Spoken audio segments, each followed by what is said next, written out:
I coded the prototype myself, then expanded it with investors who liked the idea of Uber for luxury experiences.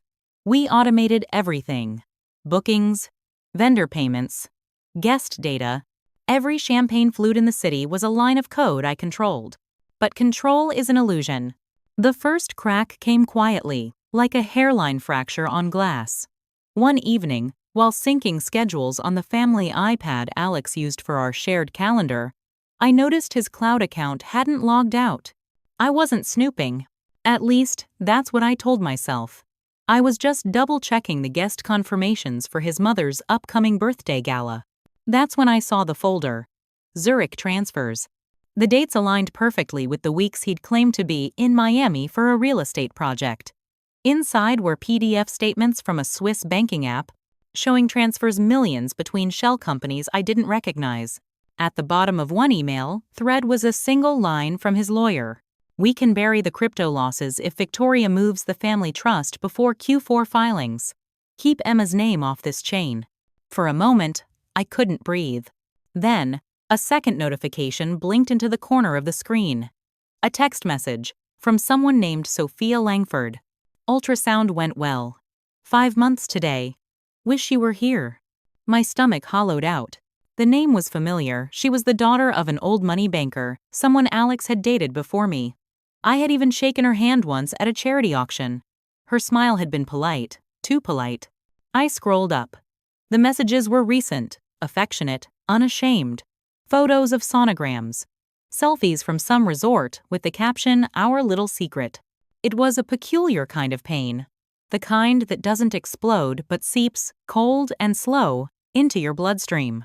For 2 hours I sat on the couch, staring at the blue light of the iPad screen, trying to reconcile the man who used to kiss my forehead every morning with the man plotting a press-friendly divorce announcement during his mother's birthday gala. I found the email draft in his notes app. After careful consideration, Emma and I have decided to part ways amicably. We remain close friends and business collaborators. Please respect our privacy. Null. It was dated for October 19, the night of the gala. The same night, I was supposed to stand beside him on stage as he toasted to family and legacy and love. I remember walking to the window of our penthouse, staring down at the grid of traffic below, my reflection hovering over the skyline. The city didn't care.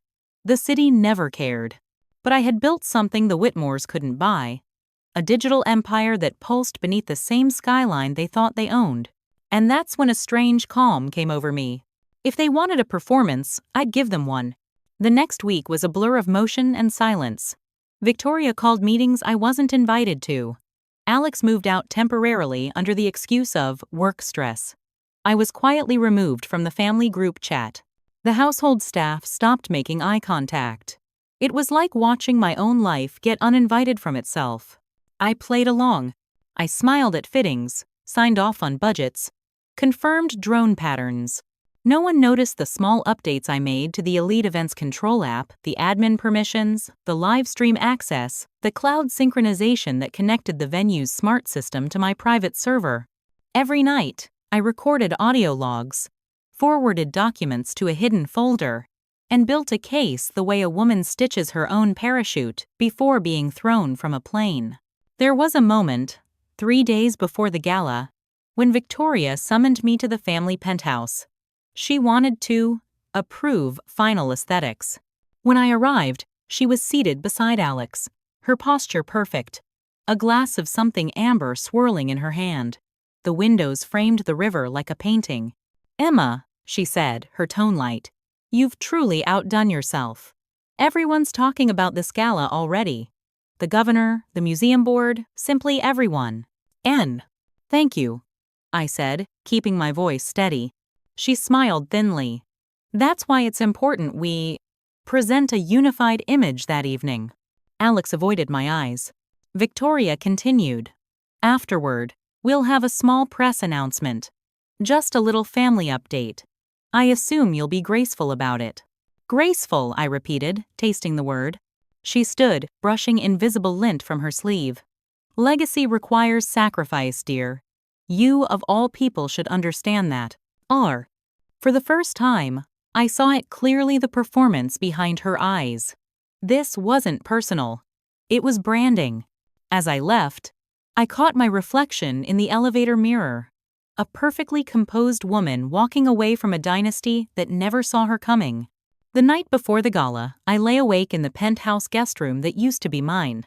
The skyline glittered beyond the glass wall. My phone vibrated, a notification from Elite Events Cloud Sync. All systems online. In another tab, I had drafted an anonymous post scheduled for automatic release at 9:47 p.m., midway through Victoria's birthday toast. Attached were encrypted files, bank statements, email chains, photos, and voice memos, evidence of tax evasion, offshore laundering, and Alex's affair. I stared at the blinking cursor. A part of me hesitated. Revenge wasn't my language. Control was. But then I remembered the missing seat. During the seating rehearsal that afternoon, I'd noticed something odd. The VIP table had 12 chairs. There were supposed to be 13. Mine was missing. When I asked the coordinator, she stammered something about a design oversight, but I saw the smirk on her face, the message she couldn't say aloud. You were never really part of the table. So I decided to return the favor. When dawn finally came, the city glowed cold and metallic. I put on my crimson gown and a smile that felt like armor. Outside, the streets buzzed with the rhythm of a world about to witness its own unraveling. And as I rode the elevator up to the edge that evening, tablet in hand, the air tasted like rain and electricity. Somewhere between fear and freedom, I whispered to my reflection, "Let the show begin." The elevator doors opened onto glass and light. The edge stretched around me in a dizzying expanse of metal, air, and skyline. Manhattan glowed like circuitry, each window a pixel in some vast simulation. The event had already begun, hundreds of guests floating through the space like sequins in motion. Waiters weaving among them with trays of champagne that reflected the neon skyline in quick flashes. I'd built this world, this perfect illusion. Every drone, every light pattern, every synchronized champagne pour had my signature embedded in the code. Even the playlist was calculated for emotional crescendos, a blend of deep house and cinematic instrumentals that made everything feel slightly unreal. At 8:15, Victoria Whitmore entered. The crowd rippled. Cameras lifted. She wore emerald satin, the kind of gown designed to photograph like old money distilled into fabric. Behind her came Alex. Tuxedo sharp? Smile sharper. He placed a hand on the small of her back as photographers called his name. I watched from across the room, invisible in plain sight. "Mrs. Harper," one of the staff whispered, handing me a headset. "Drone sync at 9:45 confirmed." I nodded. My voice came out steady. "Run the lighting at 70% until the first toast." He nodded and disappeared into the crowd. I scanned the tables, 12 at the main circle, each draped in black silk and ringed with gold chairs. 12 chairs. Not 13. My place was missing. They hadn't even tried to hide it. At the center of the table, a name card read Victoria Whitmore, the matriarch. Beside her, Alexander Whitmore, CEO. The next place card, Sophia Langford, special guest.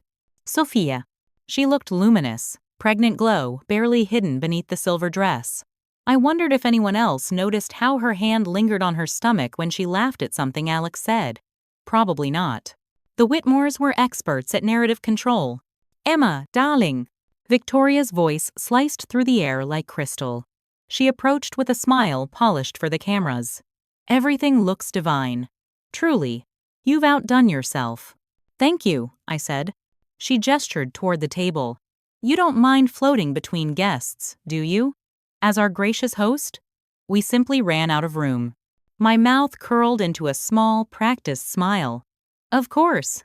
It's what I do best." I stepped back, pretending to adjust my earpiece while the photographers closed in. Flashbulbs strobed. Somewhere nearby, a gossip columnist whispered, "Did she just call her host?" By 9, the gala shimmered into full performance mode. Celebrities posted stories tagged number Whitmore Legacy, each selfie a carefully filtered tribute. The catering team served caviar bites that cost more than my first apartment rent. The music swelled. Everything was flawless. Except for the hum of code waiting beneath it all, my code. At 9:35, I slipped behind the service partition near the elevator core, tablet in hand. My app dashboard glowed, live syncing with the venue's smart system. Lights, drones, door locks, live feed projection. A single tap could trigger a cascade. My reflection flickered in the tablet screen. Perfect makeup, perfect composure, perfect storm. When I stepped back into the crowd, Victoria was standing for her speech. The guests applauded. Camera flashes syncing like lightning. 70 years, she began, voice amplified through the sound system. A lifetime of legacy, family, and the pursuit of excellence. The Whitmore name has stood for integrity and innovation values we carry proudly into the next generation. Alex smiled, hand over his mother's. He was the picture of filial devotion. I moved quietly to the edge of the table, my crimson gown catching the light like spilled wine. And now, Victoria continued, a toast to the future of our family, our company, and our city. She raised her glass. The drones above synchronized, forming a glowing spiral over the deck. Guests gasped, phones lifted. Then Alex took the microphone. I'd like to thank my mother, he said, turning to her with mock humility. And also, my incredible wife, Emma Harper, whose work tonight. He gestured toward me. Cameras turned. I smiled. Shows the world what true partnership looks like. No. The applause was polite, mechanical. He continued. That said, as life changes, so do we. Tonight, my family and I are making some exciting announcements about the next chapter of the Whitmore legacy. My pulse slowed. He was going off script. Victoria's eyes glinted approval. Sophia adjusted her bracelet. Alex smiled, microphone steady. Emma and I have decided, after much thought, to part ways amicably. We remain. The word friends never left his mouth, because at that exact moment, I pressed execute. Every screen in the room flickered, the drones froze midair, lights pulsing red. The venue's glass walls dimmed as the smart system locked. Guests gasped. The music cut. And then the screens came alive. A cascade of images flooded the projectors. Offshore transfers labeled Whitmore Group Holdings, email threads with subject lines like IRS avoidance plan, photos of Alex and Sophia on a yacht, his hand over her stomach, captioned ours. The crowd went silent. A collective intake of disbelief. Victoria froze. What the hell is this? The speakers crackled again, and my voice played recorded days earlier. Legacy requires sacrifice, dear. You, of all people, should understand that. Her own words echoed across the sky deck. Gasps. Someone's phone began recording. Hashtags were already blooming like wildfire.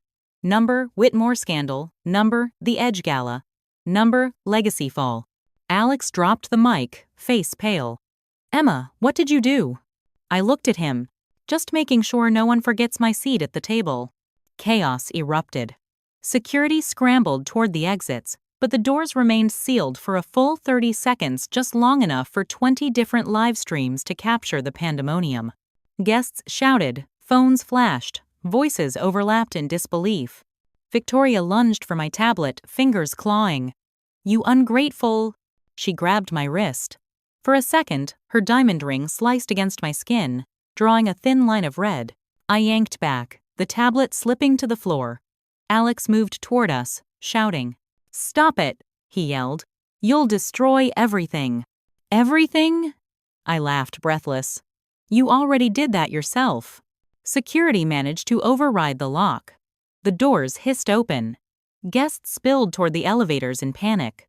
A drone, unsynced, dropped altitude suddenly, its rotors clipping a wine glass on the table. The crash scattered sparks. Someone screamed. Victoria staggered, clutching her chest. Alex caught her, shouting for help. The image burned itself into my mind. The dynasty collapsing under its own performance.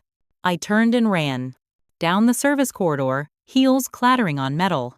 Behind me, the noise rose, voices, alarms, camera shutters. My heart slammed in rhythm with the city outside. When the elevator doors opened, I didn't wait for anyone else. I pressed for the ground floor and watched the numbers descend. My phone buzzed, non-stop notifications exploding like fireworks. The files had gone viral within minutes. By the time I stepped out onto the wet pavement, paparazzi were already gathering. Flashlights burst through the rain. A voice shouted, "Emma, is it true you leaked the files? Are you divorcing Alexander Whitmore?" I kept walking. My Uber Black waited at the curb. Inside, the driver glanced at me in the rearview mirror. "Crazy night, huh?" "Something like that," I said, wiping rain from my lip. He chuckled. "Whole internet's talking about that, Gala. Rich people drama." The car slid into traffic.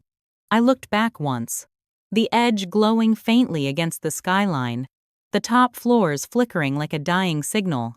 By the time we crossed into Soho, my phone was a storm. Alerts from news outlets, Twitter trending lists, encrypted messages from journalists. My company servers were stable, the anonymous post spreading exactly as planned. Then, amid the chaos, one notification stood out. Breaking. Whitmore Group stock trading halted pending IRS investigation. I laughed, softly. Not joy, not triumph. Just release. At 10:12 p.m., I deactivated the app.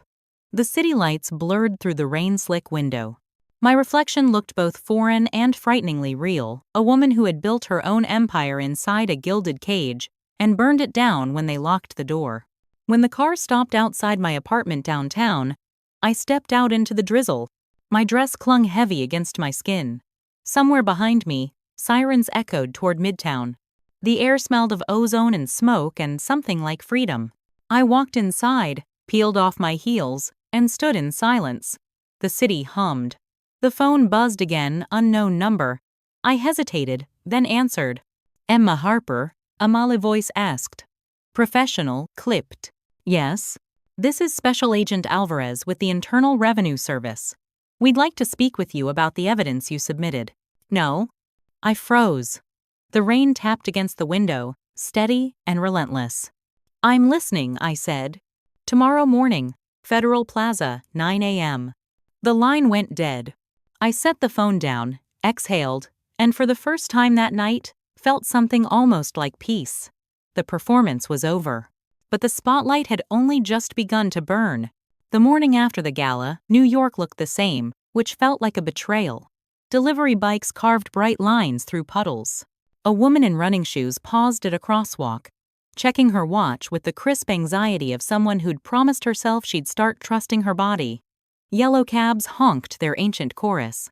The seam of sky down Federal Plaza was a hard gray. I walked into the lobby with my shoulders squared, a reusable coffee cup in one hand, and the ghost of a headache at my temples. My dress from the night before hung like a blood-red flag inside a garment bag back at my apartment. I'd washed the eyeliner off, but in the mirror the faintest traces remained, a shadow that made me look like I'd slept with secrets. The guard at the metal detector had the bored expression of a man who'd seen everything twice. "Miss Harper?" he asked, checking his list. When I nodded, he motioned me through. I emptied my pockets, placed my phone in the gray tray, and watched it slide under the X-ray like a scapegoat. Agent Alvarez was exactly the man you hear on the phone when the government calls. Polite in a way that felt non-negotiable. Early 40s. The creases at the corners of his eyes suggesting that surprise was something he rationed. He shook my hand. The conference room they led me to had no view. It was all fluorescent light and carpet that absorbed footsteps. A recorder sat in the middle of the table like a tiny altar. Another agent, a woman named Cho, sat to his left, typing. "Thank you for coming in, Miss Harper," Alvarez said. And the way he said my name turned it into a neutral object. "Do you understand that this is a voluntary interview?" "I do." "You understand you can leave at any time?" I nodded. "May I ask one thing first?" He waited. "If I give you everything I have, I want it handled by the book. Not for me." I swallowed. "For the people who will be affected who didn't consent to any of it. Employees. Contractors. The janitor who cleans the boardroom. I don't need a morality lecture. I just want to know you won't use this to make headlines." Agent Cho's fingers paused over her keys. Alvarez studied me. "We don't make headlines," he said. "Headlines make themselves." He pressed the button on the recorder. We began. There's a version of that morning where I am a perfect informant, composed, clinical, the architect of their case. The truth was messier. I scrolled through files with hands that tried to shake, closed my eyes when we played back the audio of Victoria's voice from a meeting she'd demanded everyone keep off digital record.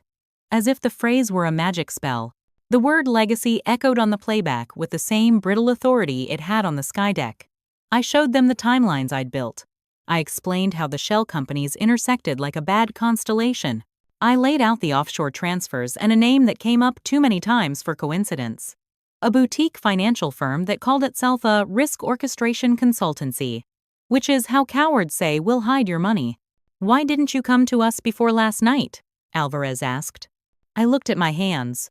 The thumbnail on my right hand had a thin slice of red still under it where Victoria's ring had caught me. I hadn't cleaned it well enough. "Because I needed the table to see me," I said. "I know how that sounds." "It sounds human," Cho said quietly. "They took everything." I signed forms until my name looked like a stranger's.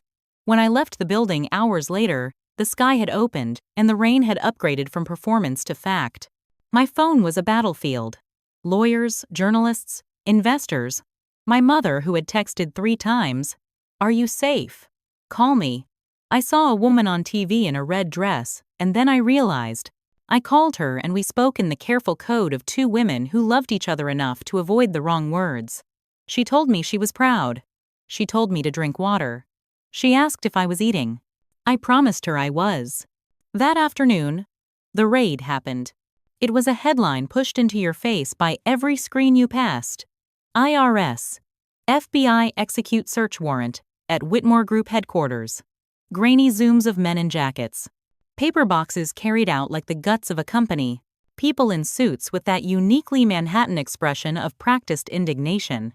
The feed cut to the edge, where city inspectors checked the venue's systems, and a spokesperson assured everyone that last night's technical anomaly had been resolved. I turned the TV off and stood in the middle of my living room as if the room were a foreign country. The silence pressed like a hand. I put my face in my hands and counted to 10 like a child calming down. I didn't crit. I didn't not crit. It was a raw place between. By evening, my attorney had corralled me in her office, wrapped me in competence like a coat, and began dismantling my marriage with terrifying efficiency. Her name was Dre. She wore loafers that could have been mistaken for weapons and smiled rarely. "The prenup is fraudulent," she said, with the relish of a chess player who sees a checkmate 4 moves away. "The signatures are forged, the notary's license was suspended at the time, the witness never existed. They plan to file it, announce the separation, crush you with public narrative, and an empty bag. You won't just beat it. You'll set it on fire from the inside." "I don't want a fire," I said, and the tiredness made me sound gentle. "I want out." "You'll get out," she said, "with what you deserve. And then some." There were meetings.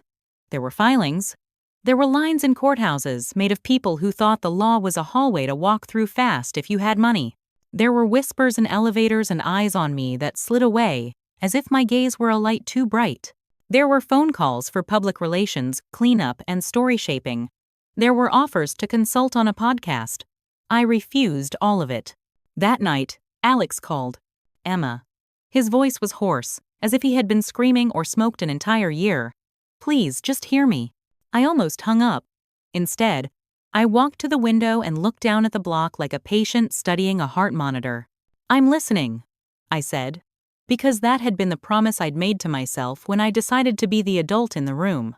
"You ruined us," he said, and there it was, the Whitmore thesis, trimmed and ironed. "You were already ruined," I said. "I just turned on the light. You think this is heroic?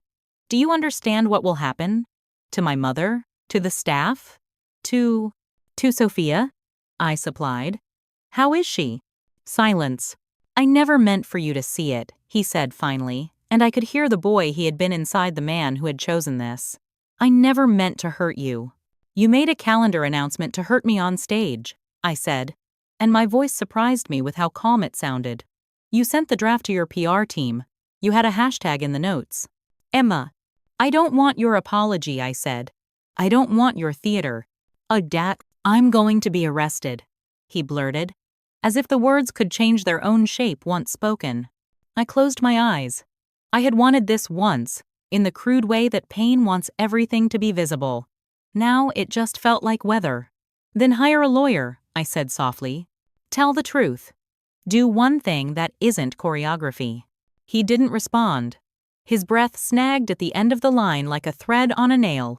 I waited. He hung up first. 2 days later, they took him in for questioning. The footage looped on every channel.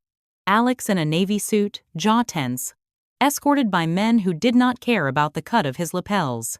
Victoria, caught between cameras and the instinct to float above them, looked smaller than I'd ever seen her, which is a terrible thing to notice about someone you've spent years trying not to hate. Sophia posted on Instagram. I found out because my assistant, who is 23 and believes in the internet with a kind of religious fervor, sent me a link and a string of exclamation marks. The photo was tasteful. A hand on a rounded stomach. No faces. The caption, "Sometimes the only way forward is through. Be kind." Comments bloomed like algae. I didn't read them. I did click once, accidentally, on the profile of a wellness brand that had sent her free prenatal vitamins. The number of followers crawled upward while I stared at the screen, and I realized that scandal isn't water. It's oil. It slicks the surface of everything. In the quiet hours, after the reporters had given up waiting on my stoop, and the emails went from urgent to administrative, the city returned to its normal throb. I took walks at night, when the scaffolding lights made the sidewalks look like a stage set ready for a rehearsal. I went to the river and watched the dark water take the shape of the wind.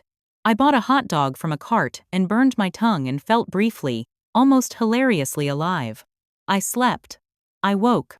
I worked. Elite events should have been radioactive. It wasn't. In this town, a woman who sets a dynasty on fire either gets burned to the bone or turned into a legend. The line between the two is the width of a headline. Within a week, my inbox filled with something I hadn't expected. Inquiries from people I'd admired secretly, who had rarely met my eye at those long tables. They loved a story. They loved a survivor they could bet on. "We want your spine," one producer wrote in a line I knew she thought was flattering. "We want your taste," a museum director said, and I believed that she did. A comedian DM'd me, "Would you design my Netflix special after party? Theme: There's no such thing as bad press." I said no. And then I said yes with a different title. I hired. I delegated. I rebuilt the parts of my company that had depended on the Whitmore orbit and found they didn't need that gravity. The app's servers hummed with clean purpose. Vendors who had always been there, who had hauled tables up service elevators and arranged flowers until their fingers were raw, started meeting my gaze in a new way. Respect is a quiet thing when it is real. The divorce was not quiet. Dre did not allow that. She found the angles and used them. The forged prenup collapsed like paper in rain. The settlement became not a single check but a series of keys. Percentages of assets that had been hidden behind frosted glass, stock options I had never been supposed to see, to the deed to a townhouse I had never lived in but had once watered the plants in while the Whitmores were in Capri. I didn't want the townhouse. We sold it and paid the caterers who had been stiffed by Whitmore parties over the years at a higher rate than they'd billed. It felt like sweeping a floor no one else had noticed was dirty. And in a conversation I had with myself at 3 in the morning, because 3 in the morning is where the unsupervised thoughts live, I admitted that I was lonely. You can win and still wander through rooms where your fingers touch the center of tables, as if to reassure yourself they exist. You can sign papers that declare you whole and still feel like a window someone hasn't cleaned in years. I went to therapy. It helped not as a cure but as a mirror, a way of seeing the angles I had trained myself to stand away from. I told my therapist about the first time I had walked into Victoria's penthouse and how I had believed the air itself was better up there, as if oxygen had classes. I told her about the night Alex had brought me flowers, and I had put them in the finest vase, and how the water had smelled like pennies the next day, metallic and false. I told her that I missed a version of him that may never have existed.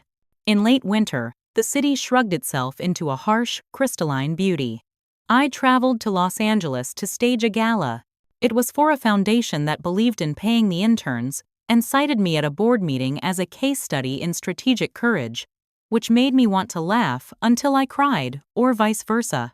The venue was a repurposed train station with vaulted ceilings and a floor that remembered the conversations of 100 years. We suspended mirrored orbs from the rafters in such a way that the guests saw themselves in delicate distortion. I wore blue because it felt like a word I hadn't used in a long time. After the last guest left, I stood alone in the middle of the floor and listened to the echo. The staff were breaking down the room with the gentle choreography of people who knew their craft. My phone buzzed. A message from Dre. Sign when you land. It was a PDF, the last one in a stack, the ink dry on all the others. The subject line. Final divorce decree. I thumbed the screen as if it might have a temperature.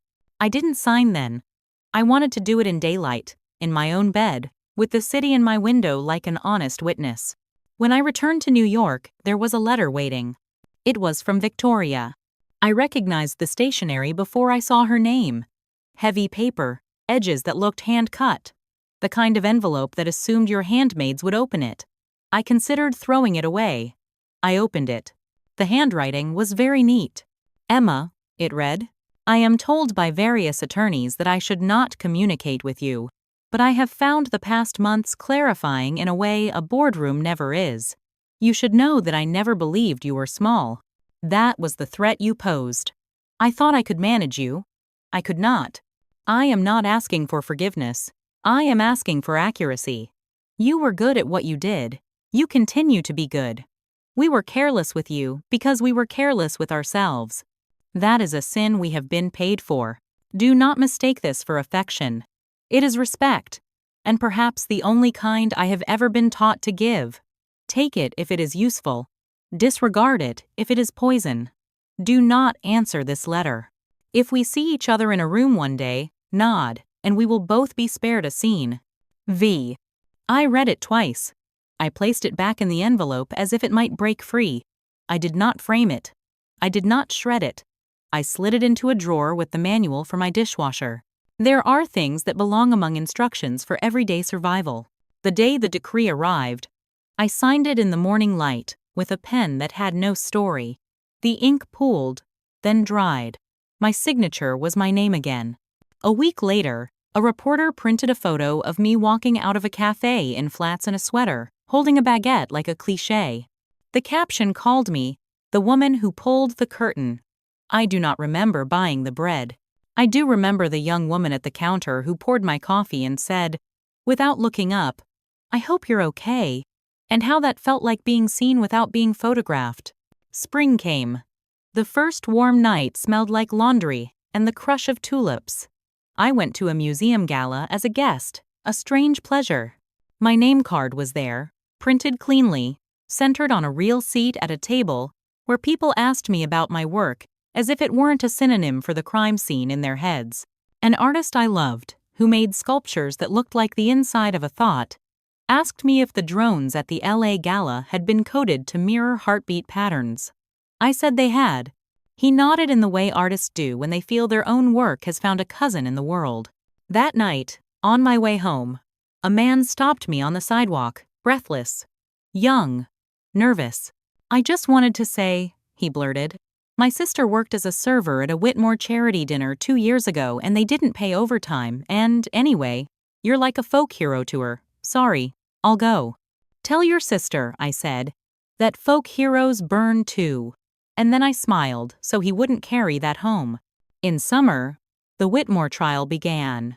It will surprise no one that trials are a bad fit for glamour. They smell like coffee and sweat and fear. The wood paneling pretends to dignity it doesn't always hold. People who were raised to stay out of such rooms walked into them in good suits and tried not to sweat. I sat in the back once, very still, leaving before anyone could see me. I told myself I owed myself the sight of consequences. It tasted like metal. It didn't heal anything.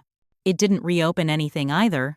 It was a fact, like winter, like rent, like gravity. There is a thing I have not said. I have a mind for systems. I think in patterns, in second and third moves. When I pressed execute at the edge, I was the woman who locked her own cage to keep the audience from leaving. But there was a quieter key I turned before that. Months earlier, When the first crack traced itself across the glass, when I saw the transfers, when I followed the money into the fog and found the shell companies with names that sounded like individuals, and the individuals who were really rooms with no windows, I noticed something else. A hole where value leaked. A company set up to hold a debt that could become an asset in another light. Cutouts inside cutouts. The Whitmore Group was a collapsing building. But even in a collapse, there are beams that can be salvaged if you don't mind what your hands will look like afterward. I called an old classmate from the one economics course I'd taken at night while building my first client list.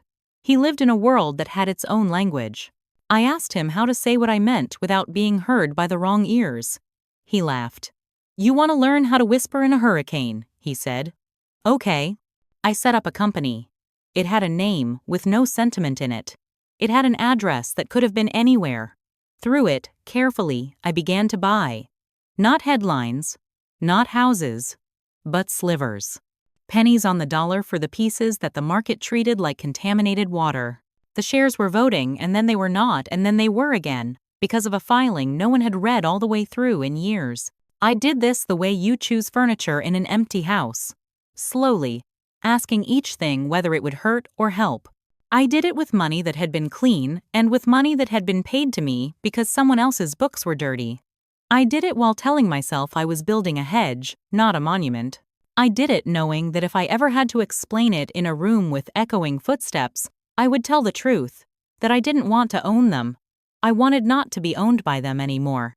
By autumn, after a year counted in filings and dinners and quiet, my company had grown in a way growth charts like to make look inevitable. It wasn't. It was work. It was also luck. A pop star whose name you know whispered to me across a table, "Make me an evening that looks like forgiveness." And I did. And we donated the budget difference to a shelter with clean beds. A hedge fund manager, and I want it very clear that I do not forgive hedge funds for existing, asked if I would coordinate his daughter's wedding because she loved my dog on Instagram. I said yes because the girl was kind and wanted flowers that looked like they had been planted by hand. We hired gardeners instead of florists. The wedding smelled like rain and soil. In October, almost exactly 1 year after the Edge, I stood again above another city, on another terrace. This one looking over Hollywood, where the hills pretend to be bigger than gravity. The air was warm, exhausted by its own perfection. My LA team buzzed around me like competent bees. The gala we were about to light into the night was for a pediatric hospital that had asked for a party that doesn't feel like penance. We'd given them joy in the shape of lanterns and a brass section that could make an adult cry. A bartender with sleeve tattoos the color of dusk poured me a half glass of champagne. "To your evil empire," he joked. "To my medium, good principality," I corrected, and he laughed. A woman approached. 40, maybe. Elegant, but in that self-possessed way that meant new or old money didn't matter. She introduced herself as the chair of a board that had once considered Victoria for a seat and then reconsidered. "I wanted to tell you," she said. "I watched the video of The Edge on my phone, at my mother's house, while I was stirring soup. That's not romantic, I know. But I remember thinking, she didn't humiliate them. She turned the sound up. 9. I humiliated myself," I said, surprising myself with the honesty. "But it was arithmetic. It added up." She nodded. "You looked like a woman who refused to pretend her math was wrong." That night, when the band took a break and the donors did what donors do, mentally calculating their philanthropy against their appetites, I stepped away and found a quiet balcony. LA at night is a mirror pretending to be a city. The thought made me smile in the half-mean way I try to reserve for private. My phone lit. A notification from my broker. It contained nothing dramatic. A confirmation of a vote I had directed, executed by proxy through a company with a name no one would know, belonged to me unless they had walked the maze I built backwards. It was a small vote. It was enough. Owning a share is nothing and everything. It is a fact written down in a place that pretends to be neutral. It is not justice. It is not revenge. It is a lever you can place your hand on in a room full of people who would prefer you to be outside knocking. I toasted the night, alone, with the last warm sip of champagne. The bubbles tasted like a fairy tale's afterword. For a second, I saw the sky deck again, the missing chair, the line of red the ring had written on my skin. The scar had faded. It hadn't gone. In the cab back to my hotel, I texted my mother a photo of the lanterns. She sent back 3 heart emojis and a question about whether I was eating. I turned my phone face down and watched the city slide. When the car crossed an invisible line between 2 zip codes, the road turned rough. We slowed. The driver apologized. "They haven't repaved this stretch in years," he said.